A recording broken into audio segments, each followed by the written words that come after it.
ये कहानी है 25वीं सदी की और हम जी रहे हैं 21वीं सदी में। और यहाँ पर दिखाया गया है कि सारे ग्लेशियर पिघल चुके हैं और अब पूरी धरती पर पानी ही पानी है। समुद्र का लेवल 50,000 फीट बढ़ चुका है और जो लोग बचे हुए हैं वो लोग समुद्र में तैरती हुई बस्तियों में रहते हैं और उन्होंने अपने आप को इस वातावरण में ढाल लिया है। लेकिन एक मैथोलॉजिकल थ्योरी है जिसके मुताबिक समुद्र के अंत में एक आइलैंड है और वो जगह है जमीन, और ये सब वहाँ पर जाना चाहते हैं। जिसके बाद हमें एक आदमी को दिखाया जाता है जिसका नाम दस्तान होता है और इसके पास एक बोट है और ये वहीं एक डिब्बे में पेशाब करता है और फिर उसे एक मशीन में डाल देता है और वो साफ हो जाता है और उसके बाद ये उसे पी लेता है क्योंकि समुद्र का पानी पिया नहीं जा सकता और इस वक्त पानी की कीमत बहुत ही ज्यादा है। दस्तान को एक बोट मिलती है और उस बोट का मालिक उससे कहता है कि जब दो बंजारे मिलते हैं तो उन्हें अपने सामान की अदला बदली करनी होती है। वो कहता है मुझे नहीं चाहिए तेरा सामान, तू अपना काम कर। और तभी यहाँ पर लुटेरे आ जाते हैं जिनका काम बस लोगों को मारना होता है। जैसे ही वो आदमी लुटेरों को देखता है तो वो दस्तान को वो फल दिखाता है जो उसने अभी अभी उसकी बोट से चुराए थे और वो कहता है कि तुम मरोगे, तुम यहाँ से कभी नहीं निकल पाओगे। क्योंकि दस्तान की बोट खराब थी लेकिन दस्तान की बोट काफी एडवांस होती है और वो कुछ बटन्स को दबाता है और ये देखकर जो उसके फल चुराकर भागा था वो दस्तान की बोट के पर्दे फाड़ देता है, जिस वजह से दस्तान की बोट स्लो हो जाती है। लेकिन वो लुटेरे उसकी बोट को देख लेते हैं और उसे मार देते हैं। दस्तान उन्हें नहीं दिखता इसलिए वो बच जाता है। दस्तान जल्दी बस्ती तक पहुंच जाता है और उन्हें मिट्टी दिखाता है। मिट्टी देखकर वो लोग चौंक जाते हैं क्योंकि जिस तरह आज के युग में हीरे जवाहरात कीमती हैं, उसी तरह उस टाइम में मिट्टी की कीमत बहुत ज्यादा थी और दस्तान इसी के सहारे जल बस्ती में एंटर हो जाता है। और जब वो दस्तान की मिट्टी को तोलते हैं तो 3 किलो 500 ग्राम होती है। इसके बाद दस्तान को 62 सोने के सिक्के देना चाहते हैं। दस्तान कहता है कि मुझे 62 नहीं बल्कि इसके दुगने चाहिए और वो दुगने सिक्के देने को भी तैयार हो जाते हैं। इस दौर की मिट्टी इसीलिए भी कीमती है क्योंकि ये लोग मिट्टी पर कुछ उगाकर अपने लिए कुछ खाने पीने की चीजों का इस्तेमाल कर सकते हैं। दस्तान सिक्के लेकर एक दुकान पर जाता है और पीने के लिए पानी खरीदता है। वहीं दस्तान देखता है कि एक टमाटर का पौधा है जिसे वो खरीदना चाहता है। दुकान वाली लड़की कहती है अगर ये पौधा तुम्हें चाहिए तो तुम्हें मुझे आधे सिक्के देने होंगे। अब दस्तान को पौधा चाहिए था इसीलिए वो सिक्के दे देता है और पौधा ले लेता है। इस दुकान वाली लड़की का नाम था देवसेना और इसके साथ एक और लड़की भी थी जिसका नाम था अवंतिका। देवसेना इसकी गार्जियन थी। दस्तान अपना पौधा खरीदकर वहाँ से जा रहा था तभी उस बस्ती के कुछ लोग उसके पास आते हैं और उनके पास एक लड़की होती है और वो दस्तान से कहते हैं कि तुम इस लड़की के साथ संबंध बनाओ और जब ये गर्भवती हो जाए तो तुम यहाँ से सामान लेकर जा सकते हो।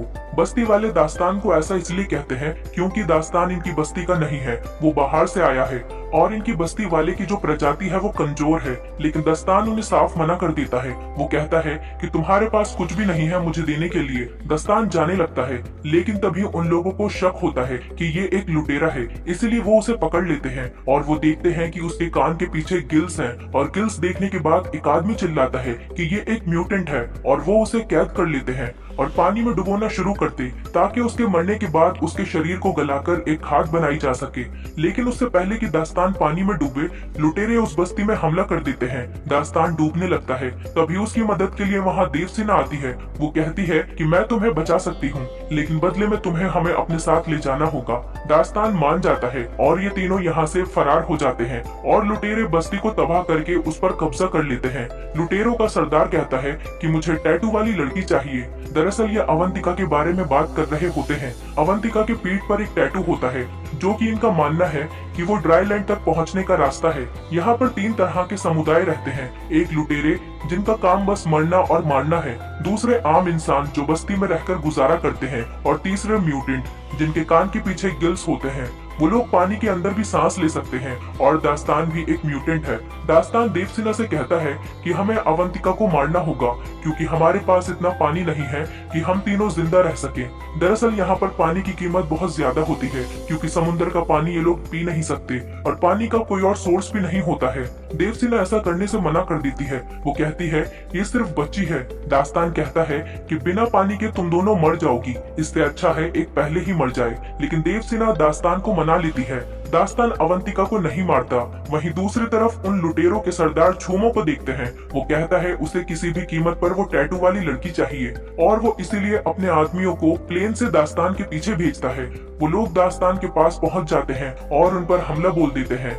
दास्तान हथियार लेने अंदर जाता है और ऊपर देवसेना को लगता है कि दास्तान भाग गया है, इसलिए देवसेना खुद उस लड़ाई में कूद पड़ती है और वहाँ पर एक बंदूक होती है और देवसेना प्लेन पर हमला कर देती है। बंदूक से एक तार निकालती है जो बोट से जुड़ी हुई थी और वो सीधा प्लेन में फंस जाती है। प्लेन अब बोट के चारों ओर चक्कर लगाने लगता है। तभी दास्तान वहाँ पर आ जाता है और बड़ी मुश्किल से उस तार को काटता है और प्लेन वहाँ से चला जाता है, लेकिन दास्तान की बोट का पूरी तरह से कबाड़ा हो जाता है और गुस्से में आकर वो देवसेना और अवंतिका के बाल काट देता है और कहता है कि आज के बाद मेरी बोट पर किसी भी चीज को नहीं छूना। इसके बाद वो अपना सफर जारी करते हैं, जहाँ पर इन्हें एक बोट दिखाई देती है, उस पर एक आदमी होता है। देवसेना कहती है कि हमें उससे बात करनी चाहिए, क्या पता उसके पास कुछ खाने के लिए हो। हालांकि दास्तान ऐसा नहीं करना चाहता, लेकिन वो देवसेना के कहने पर उससे बात करता है। उसके पास एक बेशकीमती चीज होती है और वो होता है कागज, क्योंकि पूरी दुनिया जलाशय है और कागज बनाना नामुमकिन है। और वो आदमी दास्तान से कहता है कि मैं तुम्हें कागज दूंगा,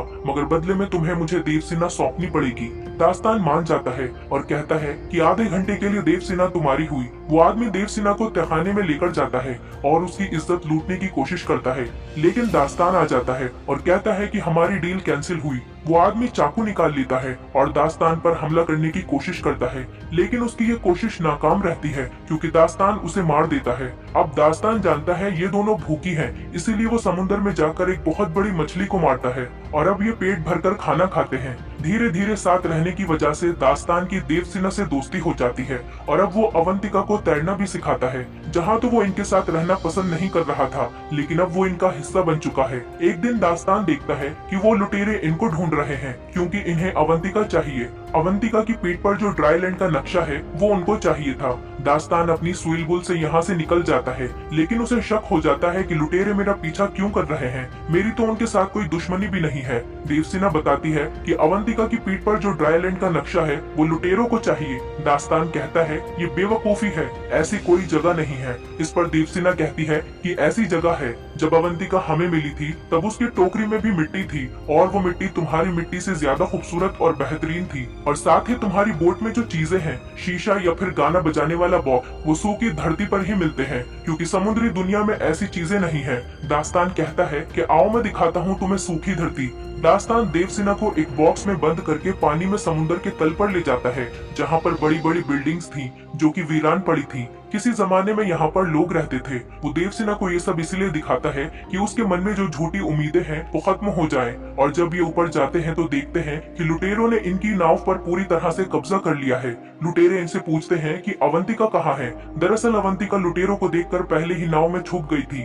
देवसेना अवंतिका को देख लेती है, मगर वो छुपी रहती है क्योंकि लुटेरों पर भरोसा नहीं किया जा सकता। चूमो कहता है कि अगर ये नहीं बता रही है तो इन दोनों को जान से मार दो, और इससे पहले कि ये इन दोनों को मारते अवंतिका बाहर आ जाती है और वो अवंतिका को कब्जे में ले लेते हैं। चूमो दास्तान और देवसेना को मारने का आदेश देता है, लेकिन इससे पहले कि वो लोग इन्हें मारते, दास्तान देवसेना को लेकर पानी में डूब जाता है। लेकिन देवसेना पानी में सांस नहीं ले सकती थी क्योंकि वो दास्तान की तरह म्यूटेंट नहीं है, वो एक साधारण इंसान है। इसीलिए दास्तान देवसेना को अपने मुंह से खुद सांस देता है और ये काफी देर तक पानी में ही रहते हैं। और जब ये ऊपर आते हैं तो ये देखते हैं कि लुटेरों ने दास्तान की नाव को पूरी तरह से तबाह कर दिया है। देवसेना दास्तान की अच्छाई और इंसानियत को देखकर उससे प्यार करने लगती है और ये काफी करीब आ जाते हैं। दास्तान को अपनी नाव पर वो कागज मिलता है जो उसे उस आदमी ने दिया था। कागज पर आइलैंड का चित्र था जिस पर बहुत सारे पेड़ थे और अवंतिका ने भी वैसा ही चित्र बनाया था।